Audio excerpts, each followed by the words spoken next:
Kenalkan, nama saya Agus Susanto. Pada kesempatan ini saya akan mempresentasikan mata kuliah Manajemen Strategik terkait analisa pestel pada PT Jarum.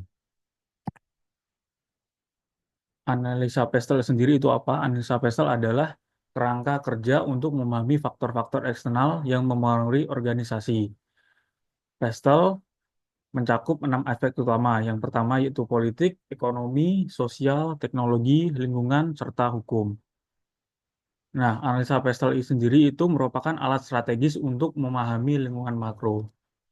Lanjut, manfaat dari analisa pestel sendiri itu yang pertama yaitu mengidentifikasi peluang, yaitu memanfaatkan tren ekonomi atau teknologi baru. Yang kedua yaitu mitigasi resiko, yaitu dengan mengantisipasi perubahan regulasi atau kondisi lingkungan. Dan yang ketiga yaitu perencanaan strategis, dengan membantu perumusan strategi jangka panjang. Next, selanjutnya adalah analisa pestel dari PT Jarum. PT Jarum merupakan perusahaan rokok terbesar di Indonesia yang berkantor pusat di Kudus, Jawa Tengah. Analisa pestel yang pertama yaitu faktor politik. Yang mempengaruhi apa aja yaitu salah satunya kebijakan pemerintah, stabilitas politik, regulasi perdagangan, pajak maupun fiskal. Untuk di PT Jarum sendiri, yang berpengaruh yaitu terkait regulasi pemerintah, yaitu pemerintah Indonesia memberlakukan peraturan ketat terkait industri rokok, termasuk kenaikan tarif cukai dan pembatasan iklan. Kebijakan ini dapat mempengaruhi penjualan dan strategi pemasaran PT Jarum. Selanjutnya, terkait faktor ekonomi yang berpengaruh adalah inflasi, tingkat suku bunga, pertumbuhan ekonomi, pengangguran, dan lain sebagainya. Untuk PT Jarum sendiri, yang terpengaruh yaitu mulai dari kontribusi terhadap ekonomi, yaitu industri rokok merupakan salah satu kontributor pajak terbesar di Indonesia dan memiliki peran penting dalam perekonomian nasional. Yang kedua, daya beli konsumen. Perubahan kondisi ekonomi makro seperti inflasi dan pertumbuhan ekonomi dapat mempengaruhi daya beli konsumen dan permintaan terhadap produk rokok.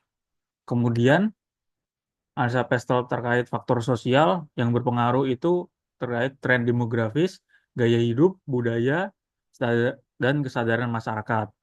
Untuk PT Jarum sendiri, yang yang berpengaruh yaitu tentang persepsi yang pertama yaitu persepsi masyarakat. Meskipun ada kampanye anti tembakau dan peningkatan kesadaran akan kesehatan, rokok masih dianggap penting bagi sebagian masyarakat Indonesia. Yang kedua yaitu perubahan gaya hidup.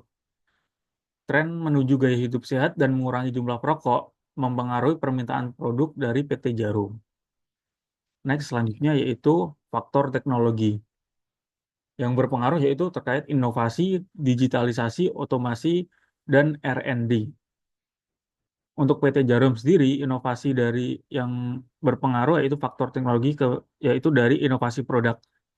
Kemajuan teknologi memungkinkan pengembangan produk alternatif seperti rokok elektrik yang dapat menjadi peluang atau ancaman bagi PT Jarum tergantung pada adaptasinya terhadap tren ini. Jadi untuk sekarang banyak bermunculan produk-produk rokok elektronik dengan berbagai varian rasa. Kemudian selanjutnya yaitu faktor lingkungan. Yang berpengaruh itu apa aja? Yaitu perubahan iklim, pengelolaan limbah, dan faktor keberlanjutan. Untuk PT Jarum sendiri, yaitu ada isu deforestasi. PT Jarum pernah dikaitkan dengan kasus deforestasi melalui anak perusahaannya, yaitu eh, perusahaan sawit yang dapat mempengaruhi citra perusahaan dan hubungan dengan organisasi lingkungan seperti Greenpeace, WWF, dan lain-lain sebagainya. Kemudian yang terakhir yaitu faktor hukum. Yang berpengaruh yaitu Undang-Undang Tenaga Kerja, Hak Cipta, Perlindungan Konsumen, dan lain sebagainya. Untuk PT Jarum sendiri, sudah ada sejak lama, yaitu terkait peraturan kesehatan. Pemerintah memberlakukan peraturan untuk melindungi masyarakat dari bahaya asap rokok. Salah satunya yaitu PP nomor 81 tahun 1999 yang membatasi ruang gerak industri rokok. Dari semua faktor-faktor tadi, kesimpulan yang dapat diambil adalah PT Jarum beroperasi dalam lingkungan yang kompleks dengan berbagai faktor eksternal yang mempengaruhi bisnisnya. Regulasi pemerintah, perubahan sosial, dan isu lingkungan menjadi tantangan signifikan. Namun, dengan kontribusi yang besar terhadap ekonomi dan kemampuan dalam inovasi, PT Jarum memiliki peluang untuk terus berkembang jika mampu beradaptasi dengan perubahan dan tuntutan serta regulasi yang ada. Referensinya dapat dilihat dengan dari 1 sampai 6 di bawah ini. Ada kumpulan data industri rokok di Indonesia, ada analis Pestel PT Jarum Tbk, ada dari repositori Unpar, ada juga dari repositori Ubaya, ada dari eh, current case dari Polisi Association Case Jarum Group, ada juga dari repository.ugm. Cukup sekian presentasi dari saya, kurang lebihnya mohon maaf. Terima kasih.